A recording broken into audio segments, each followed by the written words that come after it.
De retour dans ce e-commerce connect avec le cas Palasagna. Palasagna, comment développer une marque DNVB de prêt-à-porter avec bien sûr cet aspect éco-responsable en Amérique du Sud. Donc pour nous en parler, Dorian Meunier est présent avec moi, cofondateur et directeur créatif du coup de Palasagna. Avant de lui laisser la parole, il est juste derrière moi.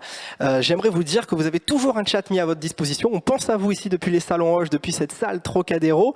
On pense à vous. Vous pouvez utiliser ce chat. Si vous avez la moindre question à poser à Dorian, je me ferai une joie de lui restituer ces questions. Dorian, je t'en prie. Merci pour la présentation. Bonjour à tous. Merci pour les gens qui nous suivent depuis le live. Donc moi aujourd'hui je suis là pour vous présenter donc notre DNVB Palasagna, donc notre marque de prêt-à-porter éco-responsable développée depuis 4 ans et demi maintenant entre l'Amérique du Sud et l'Europe. Du coup, je vais pouvoir, pour insérer le projet, donc on est une marque de prêt-à-porter, donc forcément on va pouvoir développer tout un univers autour de la marque, surtout un univers digital que je vais pouvoir vous présenter aujourd'hui, d'où le fait qu'on ait cette partie DNVB, la Digital Native Vertical Brand, donc une marque qui s'est développée à partir des réseaux sociaux, donc pourquoi, comment, je vais pouvoir vous le présenter aujourd'hui. Donc je pense que je vais commencer par vous présenter une vidéo pour vous montrer nos produits, ce qu'on fait, l'image de marque, et après je vais pouvoir vous expliquer et détailler en plusieurs parties la raison d'être et notre travail sur la marque Palasagna. Donc je lance la vidéo de notre nouvelle collection donc de prêt-à-porter issu de matériaux recyclés, donc notre première collection Upcycling développée au Pérou pendant le confinement où j'ai été confiné pendant 8 mois au Pérou pour développer ces collections. Donc je vous laisse découvrir la vidéo en musique.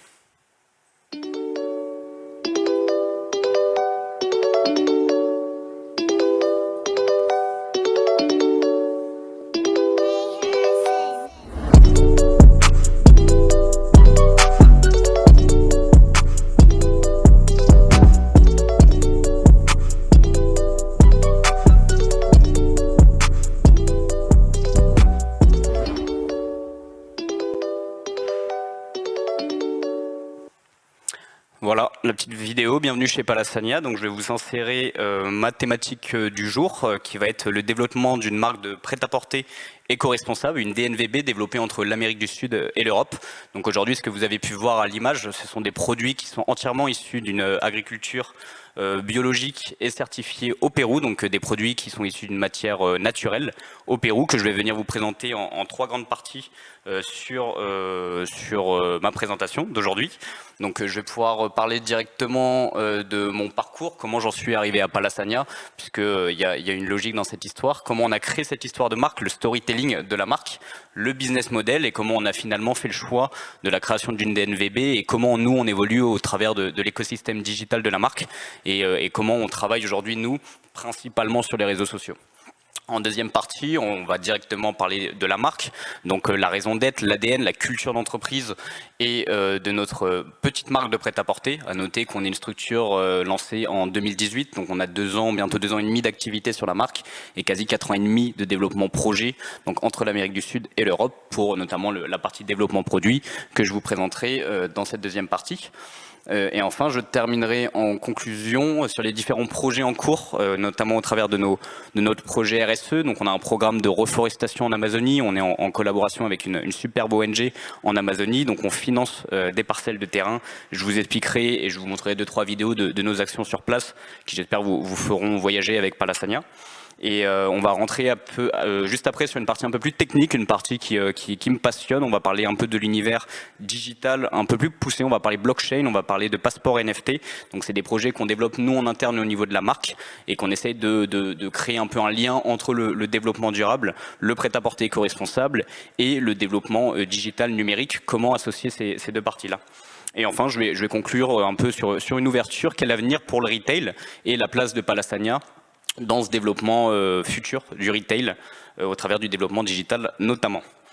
Donc là pour la première partie, pour revenir à la première partie, donc moi je suis Dorian, je suis cofondateur et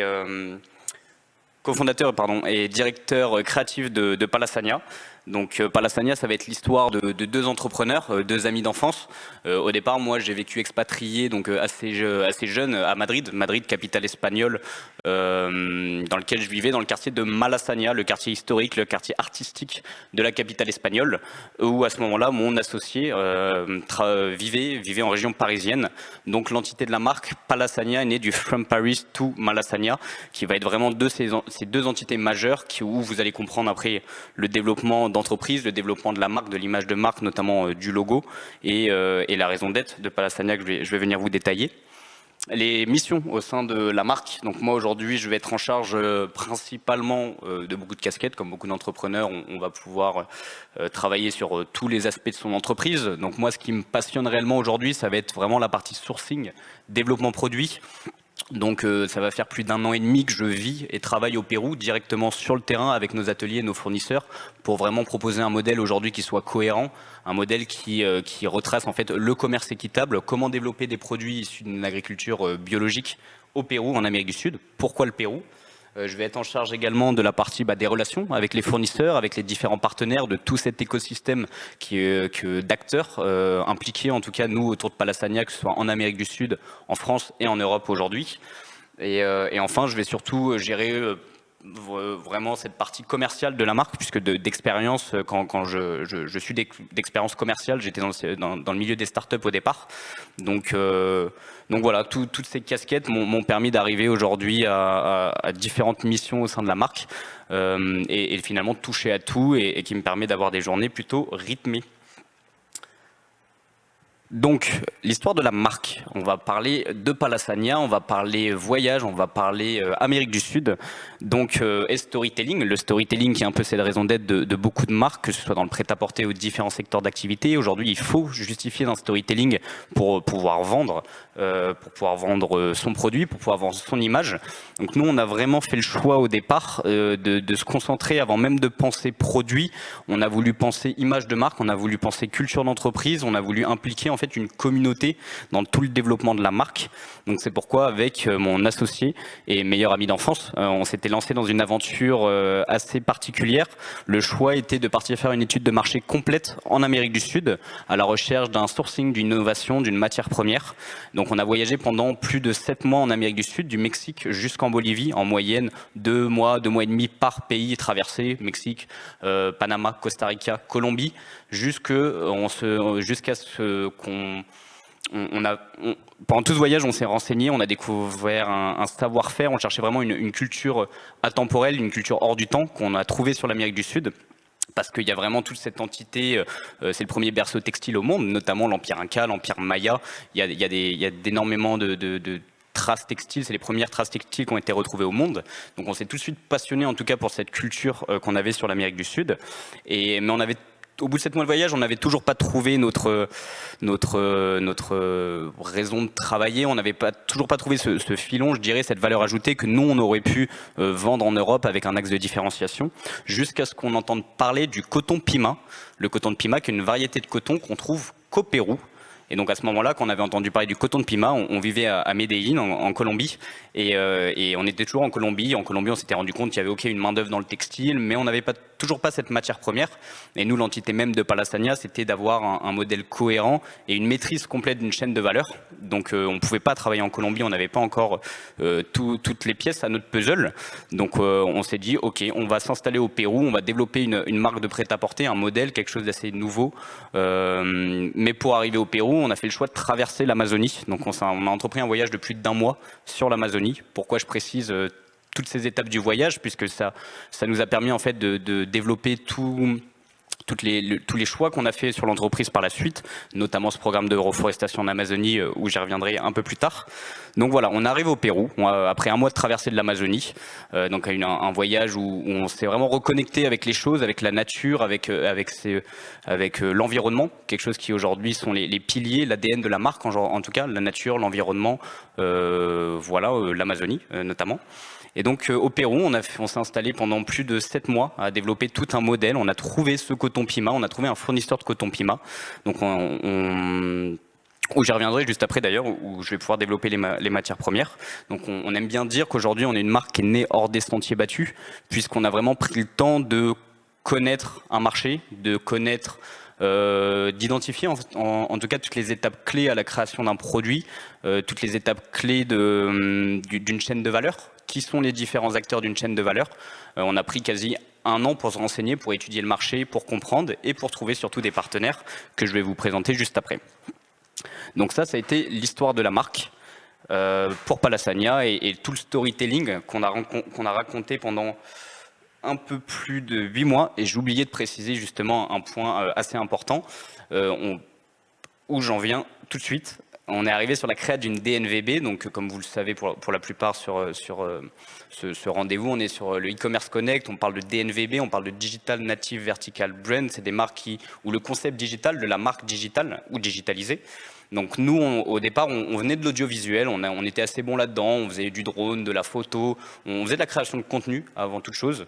Et c'est vrai que pendant 7 mois de voyage, on a raconté une histoire sur les réseaux sociaux de 2 entrepreneurs aller sourcer une matière première sur l'Amérique du Sud. Et on a raconté ça au travers notamment d'Instagram, qui était notre premier support de communication, et Facebook, on essayait de travailler sur ces 2 supports via des contenus vidéo, des contenus photos. On racontait, tiens, aujourd'hui on a rencontré une boutique au Mexique, elle fait tel ou tel savoir-faire.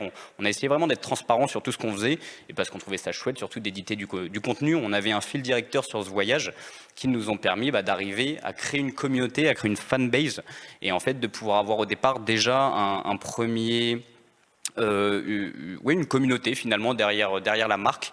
Avant d'être une marque, on avait déjà cette communauté de gens qui suivaient nos aventures. Donc la création d'une DNVB, ça a été naturel pour nous, puisqu'au départ, on avait déjà une maîtrise finalement de l'écosystème digital, des réseaux sociaux. On était plutôt pas mal dans la création de contenu. On avait beaucoup d'engagement sur nos publications. On avait, nous, travaillé aussi de différentes stratégies de communication sur... On va faire du teasing sur telle vidéo, tel jour, on va sortir une autre vidéo, et ce qui nous a permis d'être vraiment à l'aise finalement dans la communication, dans la création de contenu, et de comment raconter une histoire avec transparence. Et c'est ce qui nous a permis par la suite de vraiment maîtriser en fait tous nos canaux d'acquisition aujourd'hui, notamment sur tous les canaux digitaux. Donc on a créé notre DNVB, mais c'est vrai qu'aujourd'hui, on se pose certaines questions puisqu'on se rend compte qu'on est parti identifier une matière première, on est parti travailler sur un coton unique au monde avec des caractéristiques produits que je vous présenterai juste après quand on discutera de matières premières et de sourcing. Mais c'est vrai qu'aujourd'hui on se rend compte que le modèle DNVB est super intéressant, mais qui doit aller de pair avec le modèle B2B, avec le modèle boutique, vendre en boutique, parce qu'aujourd'hui on vend une matière première qui est noble, qui est premium, qui a un confort, qui a une douceur, qui a vraiment des caractéristiques assez spécifiques. Mais du coup, comment vendre aujourd'hui des caractéristiques aussi nobles via l'Internet, via les stratégies du web marketing, quand aujourd'hui, on se rend compte qu'en boutique, un client qui va pouvoir toucher nos matières, qui va pouvoir toucher nos produits, et en général un client qui achète, qu'aujourd'hui, sur tout l'écosystème digital, quand on travaille en ligne, qu'on vende sur Instagram, qu'on vende sur Facebook, qu'on arrive à avoir de l'acquisition, que ce soit sur LinkedIn, Facebook, Instagram, Pinterest, où on est sur tous ces réseaux-là. On essaye même de rentrer sur TikTok aujourd'hui, mais je suis déjà un peu dépassé moi sur ce réseau social.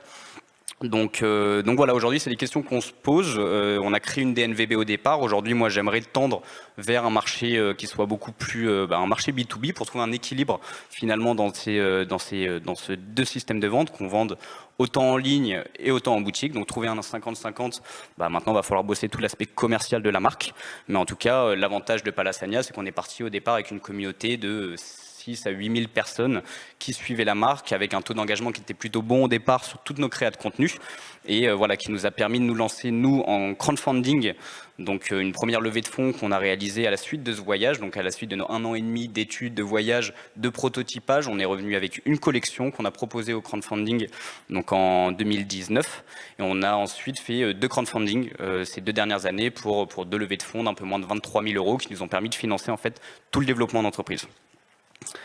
J'en viens maintenant au business model de la marque. On a quelques notions qui vont être importantes. J'ai préféré mettre les mots-clés pour pouvoir vous les détailler directement. Donc on va parler de sourcing bio, de commerce équitable, la stratégie social média, la transparence, la certification. Donc j'ai préféré vous montrer le type de contenu qu'on a développé pendant toutes ces années d'expérience, de connaissances en tout cas sur la création de contenu, sur toute notre chaîne de valeur, comment on travaille avec transparence, qu'est-ce que la transparence.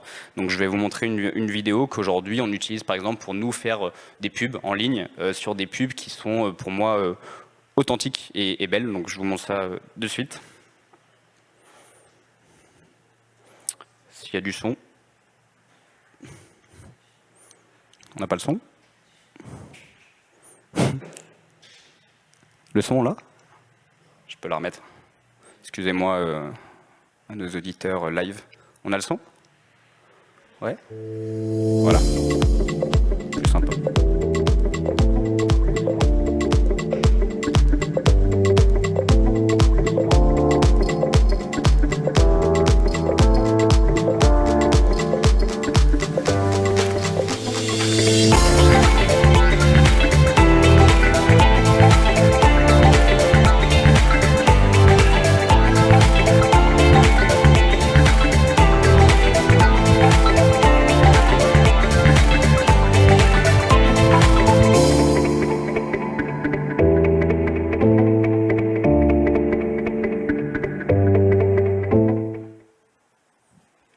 Donc voilà le type de vidéo aujourd'hui que nous on va pouvoir créer, prendre le temps en tout cas de créer. Pour la majorité des contenus, on les a réalisés nous-mêmes quand on était en Amérique du Sud. Les vidéos que vous pouvez voir en atelier, c'est vraiment pour nous un plaisir de pouvoir faire en plus toutes ces éditions, ce travail audiovisuel directement dans nos ateliers. Et ce qui est intéressant, c'est qu'on voit que toutes les parties prenantes, les gens qui travaillent avec nous, nos fournisseurs et autres, se prennent au jeu de la vidéo, puisqu'au final, c'est ces vidéos-là qui leur permettent de montrer leur travail, finalement, de montrer avec transparence comment créer un produit, quelles sont les étapes de création d'un produit. Et on peut le voir au début de la vidéo. Et on voit au début le col de la chemise, les boutons, comment c'est fait. Et nous, on a adoré raconter cette histoire finalement au travers des réseaux sociaux et notamment au travers de Instagram au départ. Donc, par rapport au business model et les différents points que je vais aborder sur le business model, je vais tout simplement parler de grandes lignes. Je vais parler d'objectifs de développement durable. Donc nous, c'est au départ des notions. Donc ces objectifs de développement durable, c'est des objectifs qui ont été fixés par l'ONU dans le milieu de l'entreprise pour pouvoir avoir des objectifs ou au moins pouvoir avoir des connaissances de qu'est-ce que le développement durable. Pour rappel, le développement durable, ça va être 3 piliers majeurs. On va être sur un pilier social, économique et environnemental. Et c'est vrai que nous, aujourd'hui, c'est vraiment 3 piliers sur lesquels on s'appuie, notamment au travers des ODD. Donc, normalement, j'ai les détails sur les ODD que vous pouvez trouver sur notre site internet. Vous pourrez voir comment Palasania répond à ces ODD et pourquoi on a fait le choix de se concentrer sur ces ODD. Donc, ce sera plus intéressant pour vous d'aller regarder le détail sur le site internet, mais notamment le pas de pauvreté. C'est vrai qu'aujourd'hui, le fait de pouvoir faire du commerce équitable, c'est une grande ligne, pas de pauvreté. On ne va pas dire qu'avec notre petite structure de prêt-à-porter et nos quelques milliers de chemises vendues, on va pouvoir sauver la pauvreté. Non, mais ça nous met des lignes directrices à suivre pour pouvoir créer une forme de valeur ajoutée dans notre modèle qui va permettre finalement de faire du commerce équitable, de rémunérer correctement chaque personne, chaque partie prenante, chaque acteur de cette chaîne de valeur pour qu'ils puissent en fait avoir du travail, notamment dans certains nos ateliers au Pérou. Des fois, quand on n'avait pas forcément la place dans un atelier, on allait travailler chez un petit atelier familial où cet atelier familial, sinon on leur donnait pas des chemises peut-être à produire, ils n'allaient pas forcément avoir de travail. Donc on rentrait vraiment dans cette démarche de créer de la valeur, mais surtout une valeur humaine. Donc on rentrait finalement dans cette ODD-là. On allait ensuite pouvoir avoir le travail décent et la croissance économique. En effet, ça revient au commerce équitable, finalement proposer des bonnes conditions sociales et salariales et pour pouvoir proposer une chaîne de valeur qui va être certifiée. J'en reviendrai après puisqu'on est une marque certifiée également et labellisée. Ça permet de répondre à ces problématiques. Sur les villes et les communautés durables, aujourd'hui, on va avoir un certain nombre de labels en Amérique du Sud, en France, en Europe, qui vont suivre, accompagner notre projet, qui vont nous permettre finalement de construire en effet une communauté tournée autour de la même proposition de valeur qui va être d'ensemble, essayer d'avoir un acquis de conscience, d'essayer de dire on va s'habiller peut-être autrement, qu'une autre mode est possible et qu'on peut être tendance en s'habillant éco-responsable. Et c'est vraiment ce qu'on va essayer de démontrer sur Palasania. Sur la consommation, la production éco-responsable, voilà, c'est ce que je viens de vous présenter sous ces 3 grands axes. Et puis au niveau de la lutte contre les réchauffements climatiques, j'en viendrai en fin de présentation. Sur notre projet RSE, notamment sur notre programme de reforestation en Amazonie, on est une petite marque, on a 2 ans, on a quand même financé 300 arbres aujourd'hui en 2020 au travers de la vente de notre collection capsule de t-shirts, que je vous présenterai juste après, mais qui répond finalement à cette problématique environnementale de lutte contre le réchauffement climatique, et surtout que nous, on s'est positionné entre guillemets par passion, on va dire, pour l'Amazonie, pour en effet ce poumon vert qui est la déforestation. On a entendu parler surtout récemment lors de la COP26 à Glasgow, qui font partie des enjeux, des engagements de certains pays, mais qui sont que des engagements que forcément moi j'ai pas être d'accord avec tout ce qui a pu être signé sur cette COP26. Nous, en tant que petite marque, en tout cas, on a vraiment un réel impact. On sent qu'on a de réel impact, puisque quand on peut financer, en étant aujourd'hui en France, en Europe, en vendant des produits, en finançant des arbres au profit des communautés qu'on a besoin, on trouve ça vraiment circulaire et super intéressant à bosser, et que je vous le présenterai juste après en détail. Le business model, j'y étais juste avant, on parlait du sourcing bio, on prend grand 1. Donc j'en viens juste ici, le sourcing. Donc avez-vous déjà porté le meilleur coton du monde? Pourquoi le meilleur coton du monde? On s'avance, oui, on s'avance. Aujourd'hui, on travaille sur du coton Pima. Le coton Pima, ça va être 3% de la production mondiale de coton. C'est un coton qui est naturel, qui est encore aujourd'hui ramassé à la main. Notre coton est ramassé à la main dans le nord du Pérou, dans la région de Piura, à côté des champs d'avocats et des champs de bananes. Donc les agriculteurs qui bossent dans nos champs travaillent et sur le coton et sur la récolte des avocats et des champs de bananes. Bon, après, l'avocat, on sait très bien le sujet en Europe. Il ne faut pas en manger d'avocat en Europe. Mais le meilleur coton du monde, puisque nous, on va avoir des caractéristiques produits sur ce coton, puisqu'elle va avoir des fibres beaucoup plus larges que le coton classique, même que le coton bio qu'on peut trouver aujourd'hui en Europe, que ce soit en Turquie ou en Inde, même des cotons certifiés. Et ce coton Pima va vraiment donner une caractéristique confort, souplesse, douceur au produit. Et nous, on a fait le choix d'en faire des chemises. Donc on a eu des chemises sur des tissus, on appelle ça du tissu de jersey. Le jersey, ça va être utiliser pour les t-shirts. Nous, on en a fait des chemises, tout simplement parce qu'on veut vraiment travailler sur la temporalité du produit. On veut travailler sur des produits confortables, des produits unisexes, no gender. On est vraiment sur des gammes de produits qui sont totalement pour lui et pour elle. Et c'est vrai que ce coton, c'est compliqué de le travailler et on a des coûts de revient qui sont chers parce qu'on travaille sur des produits premium. Forcément, un produit qui est rare, il est plus cher, notamment au niveau de sa matière première. Et du coup, sur ce coton, on va être certifié. Donc, on a vraiment fait le choix de travailler sur une chaîne de valeur certifiée du début à la fin. Donc, ça a été compliqué au départ, puisqu'on est arrivé avec des exigences. On est arrivé avec forcément des exigences, puisque quand on travaille au Pérou, au Pérou ou à l'autre bout du monde, faut pouvoir justifier pourquoi on a travaillé aussi loin et quel est l'intérêt, nous, pouvoir travailler sur des matières premières aussi exclusives. Donc on a fait le choix d'un coton PIMA, donc PIMA, certifié GOS, la Global Organic Textile Standard, qui est la certification la plus poussée au monde sur la traçabilité et l'exploitation du coton bio. Ça va être un bureau d'études qui est basé aux Pays-Bas, qui va aller certifier différentes entreprises, donc sous différents audits, des audits qui sont onéreux, qui sont chers, ce qui ressent finalement nous dans nos coûts de production, parce qu'une certification, ça se paye à un moment donné.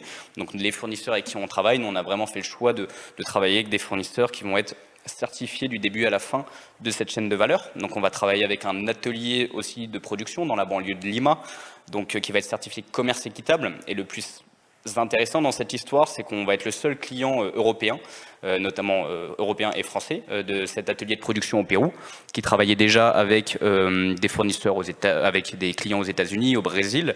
Et nous, on est vraiment arrivés en leur disant, on va travailler ensemble. Il y a eu vraiment une relation de confiance qui s'est installée avec nos ateliers, et on est vraiment parti dans une démarche de co-création en fait avec toute l'équipe de patronistes, puisque au départ ni moi ni mon associé n'étaient du secteur du prêt-à-porter, du textile. Donc on a pris le temps de se former, j'ai pris le temps moi d'apprendre le design textile, j'ai pris le temps de comprendre les matières premières, comment créer un produit, j'ai pris le temps d'apprendre à coudre. Et du coup, ce qui est super, c'est que au départ, on n'avait pas la certification commerce équitable sur notre atelier de production au Pérou. Et en 2020, à l'occasion du lancement de notre deuxième collection, ce n'est pas une collection. J'aime pas parler de collection, puisque pour moi, je préfère parler de gamme de produits. Une collection, ça veut dire que si on parle de collection, tous les 3-4 mois, on devrait ressortir des collections. Moi, je préfère parler de compléments de gamme de produits. Donc nous, l'idée, c'est vraiment de proposer des atemporels et proposer des produits qui vont pouvoir se compléter et se porter ensemble pour éviter de de produire toujours de nouveaux produits. S'il y a un produit qui plaît, maintenant, l'idée c'est de travailler plus sur l'acquisition, comment il peut plaire à plus. Donc le commerce équitable, on l'a eu en 2020, donc sur nos ateliers. Donc aujourd'hui, on a la chance de pouvoir parler d'une chaîne de valeur qui va être certifiée bio, GOTS, sur nos matières premières. On va parler d'une chaîne de production, de toute notre production qui va être certifiée commerce équitable. Et puis au niveau national, régional, on a la BPM, c'est la Buenas Prácticas Manufactura, mais c'est un détail, c'est les bonnes hygiènes, les bonnes conditions salariales au niveau régional, national au Pérou, donc ce qui est pour moi une certif super, mais c'est vrai qu'en Europe, on va pas la connaître. Donc, comme vous pouvez le voir sur ces photos, on est toujours sur cette idée de transparence, sur cette idée de faire des vidéos. Vous allez sur nos Instagram, sur nos sites internet, le Who Made My Clothes est vachement important. C'est pour ça, avant, je l'ai pas forcément précisé. Mais, hop, non. Là, le I Made Your Fib, ça a été la campagne qui a été lancée par le Fashion Revolution World. Aujourd'hui, Fashion Revolution, ça va être une entité présente dans tous les pays du monde qui se bat finalement pour les droits des salariés, qui se bat pour de meilleures conditions de travail, des meilleures conditions salariales aussi. Et ça a été toute cette campagne, vous avez dû la voir passer, c'est le I Made Your Clothes et I Made Your Fibre. Donc ça, c'est une des photos qui a été prise avec notre fournisseur donc dans le nord du Pérou, à Piura, donc dans nos champs de coton. Donc voilà, donc une marque certifiée, transparente. En effet, ce que je précisais, c'est qu'en vidéo sur nos réseaux sociaux, vous pouvez voir nos ateliers, vous pouvez voir en story dans nos ateliers, en train de se marrer, à vrai dire, avec tous les gens avec qui on bosse sur cette chaîne de valeur. Et vu que j'ai passé 8 mois confiné au Pérou, pour tout vous dire, ça a été une gestion de crise délicate, mais une gestion de crise formatrice, puisqu'on a pris le temps, en fait, avec 2 mois et demi d'arrêt total des manufactures, des ateliers, des productions. Donc on a dû trouver des solutions, on n'avait pas le droit de se voir, on faisait des visios avec nos ateliers, on cherchait des moyens, puisqu'on était aussi limité. Donc sur des ateliers de production, on avait peut-être 20 couturiers. Sur une semaine, on était limité à 3 couturiers. On a pris 7 mois et demi de retard sur le développement commercial. Et on est encore là, on se bat en tout cas pour faire valoir nos valeurs et le modèle qui doit se développer, puisque aujourd'hui on arrive avec des produits propres et avec une chaîne de valeur qui est propre et surtout on bosse avec un minimum de conscience. Donc voilà, j'ai parlé des certifications, je vais aussi pouvoir présenter nos différents partenaires. Donc aujourd'hui, on a la chance de pouvoir être labellisé, nous, Slow We Are, qui va être le label français de mode éco-responsable. Donc aujourd'hui, la plupart des marques qui tendent à l'éco-responsabilité en France travaillent avec ce label, qui est vraiment un label super. Ils ont notamment sorti récemment un livre, leur premier livre qui va être la face cachée des étiquettes, où ils vont vraiment traduire tout ce qui se passe derrière un vêtement qui et derrière une étiquette, et c'est super intéressant finalement, puisqu'on se rend compte que sur le textile, l'industrie polluante, voilà, on a déjà les chiffres en tête, on va pas le répéter. Donc on aura Ishpingo qui est l'ONG en Amazonie, qui travaille avec nous depuis 2 ans et demi maintenant sur le cofinancement de ce programme de reforestation que je vous présenterai juste après au travers de notre projet RSE. Et on va travailler avec l'AMSP Pérou, qui va être l'équivalent de Slow We Are, ça va être le label péruvien de mode éco-responsable. C'est une association, l'Association des Moda Sostenible du Pérou, qui va être une association qui fait vraiment, qui fait valoir toutes les entreprises entrepreneuriales, toutes les entreprises qui ont vraiment un impact, que ce soit au Pérou ou ailleurs. On est la première marque française, la seule marque française à travailler avec ce label au Pérou. Donc c'est juste super, puisque ça veut dire qu'il confirme toutes nos actions sur place, et je trouve ça vachement authentique.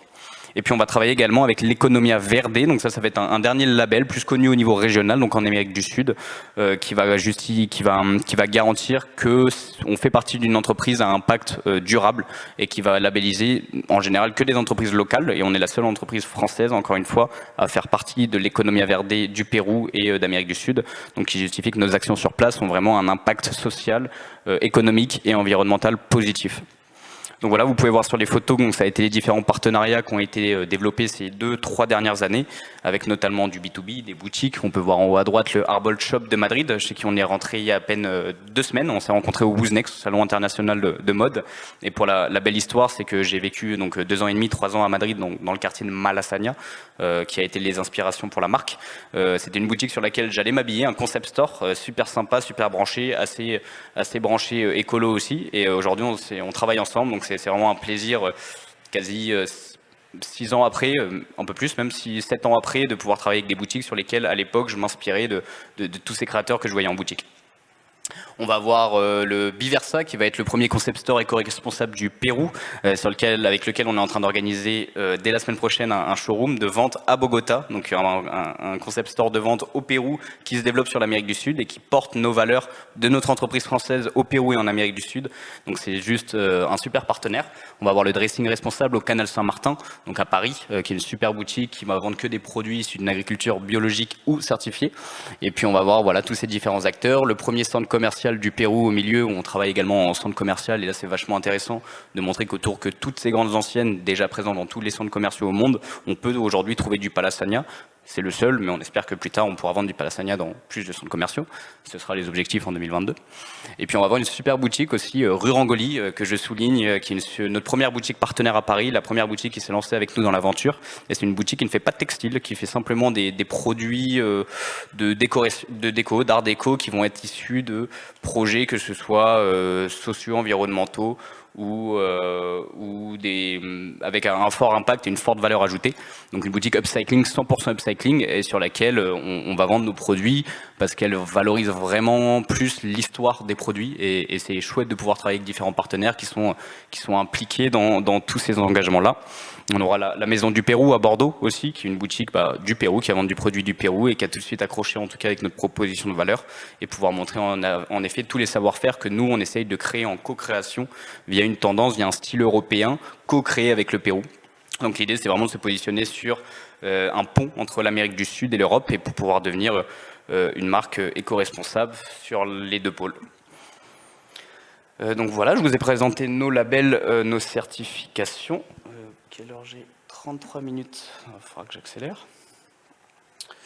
Donc là, on va pouvoir parler RSE. Donc je vous ai parlé d'Amazonie au départ, je vais essayer de peut-être d'étendre le talk pour vous donner peut-être envie de voyager, envie de souffler après cette longue année compliquée.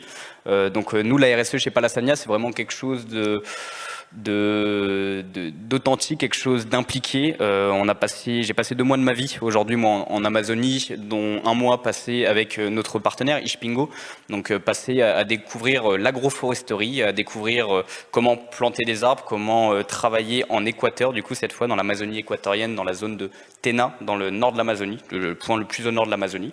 Donc je vais vous montrer en images nos actions en Amazonie aujourd'hui et comment on peut vendre un produit aujourd'hui en France, en Europe, et avoir finalement un impact en Amazonie. S'il y a du son.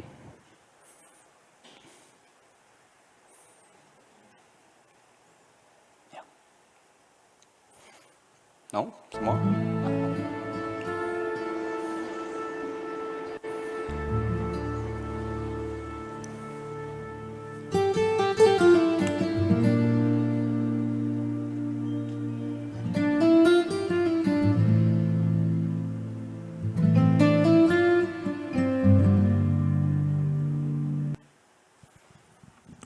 La vidéo est plus longue, mais il me reste peu de temps. Alors voilà, en quelques images que vous pouvez retrouver sur notre site internet, dans notre page Notre Projet.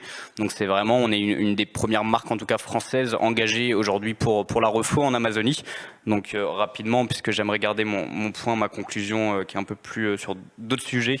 Donc notre projet RSE, donc on a en partenariat avec Ishpingo, ONG franco-équatorienne, qui travaille depuis plus de 20 ans dans l'agroforesterie en Amazonie, pour vulgariser un peu qu'est-ce que une agroforêt.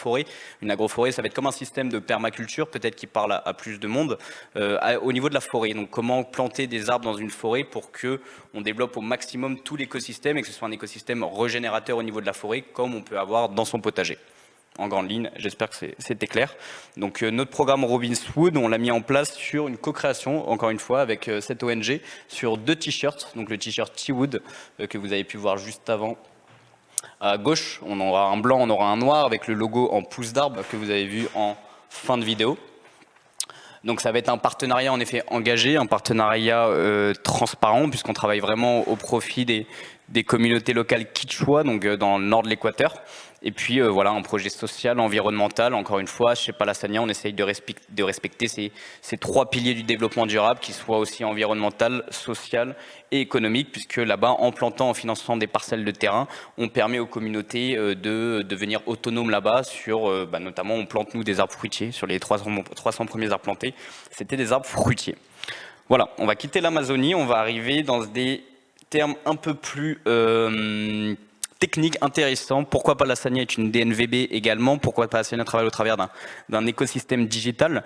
C'est qu'en 2020, au niveau de notre deuxième campagne de crowdfunding, on s'est associé en partenariat avec TrustPlace, qui est aujourd'hui notre partenaire, peut-être qui nous écoute certainement, du coup pour la mise en place de passeports NFT ou certificats de propriété. Donc je vais m'expliquer. Si vous n'avez pas forcément tout compris, on a une page en bas de notre site internet, nos certificats de propriété. Je vous invite à aller la regarder. Pour moi, c'est cette innovation et cette technologie qui permettra aujourd'hui dans le prêt-à-porter d'avoir une gage de valeur, une valeur ajoutée. Comment nous on est arrivé à ces certificats? On se posait la question de la seconde main dans le textile. Comment nous aujourd'hui on peut recycler une chemise en coton Pima éco-responsable quand on travaille déjà sur un modèle économique 100% made in Pérou? C'était pas possible, donc on a fait le choix en fait de lui donner une valeur digitale. Comment lui donner une valeur digitale? On a développé des numéros de série. Donc le procédé est un peu technique. On a un QR code qui est lié à notre nouvelle gamme de produits, donc chemise manche longue. On a 3 chemises manches longues, une blanche, une bleue, une noire, que vous pouvez voir sur notre site internet et que vous pouvez voir sur le certificat en photo. Et donc on aura un numéro de série lié à cette collection capsule de chemises manches longues, puisqu'on est en série limitée chez Palassania.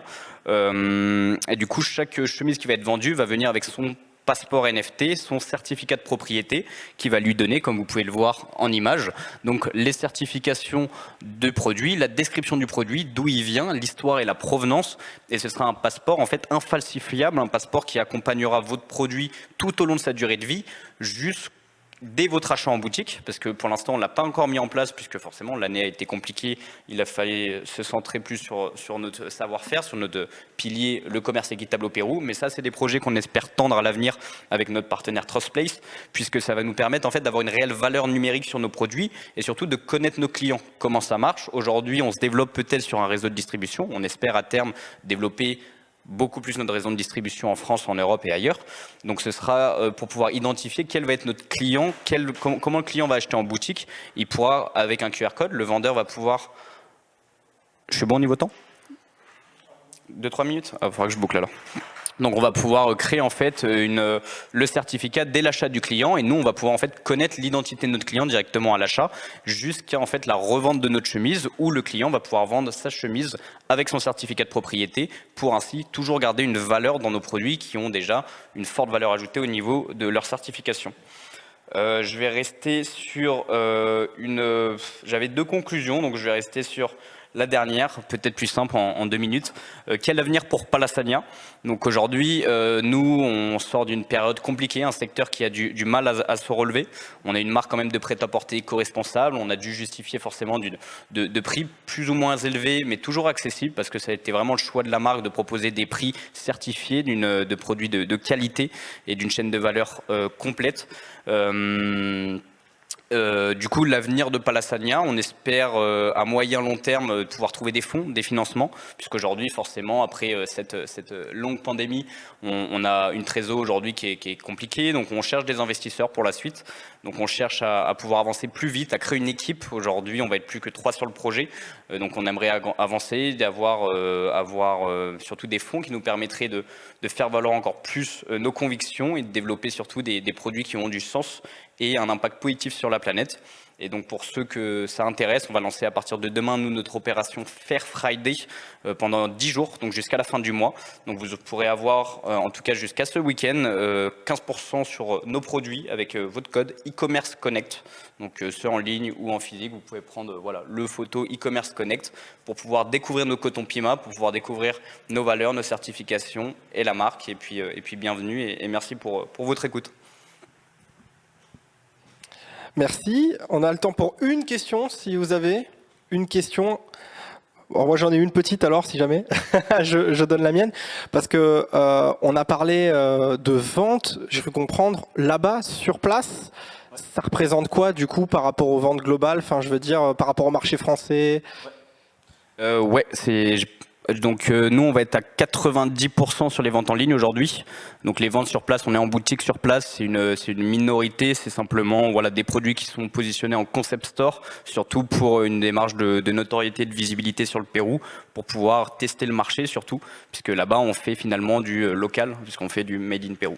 Ok, et ça représente pas forcément Une une grande minime partie. partie aujourd'hui, c'est pas ce qui nous va rentrer sur un chiffre d'affaires, Sur le qui nous marché. permet de développer l'activité notamment, mais ça nous permet voilà, d'avoir des fonds sur place. Et quand moi je me déplace, vu que je travaille sur place 4 à 5 mois par an au Pérou, d'avoir déjà un autofinancement sur place. Merci beaucoup. On est obligé de toute façon à un moment de rendre l'antenne. Merci à ceux qui étaient présents ici. Merci à vous chez vous et merci à Dorian Meunier de Palasania, bien sûr. Comment développer une marque DNVB éco-responsable en Amérique du Sud pour l'e-commerce Connect.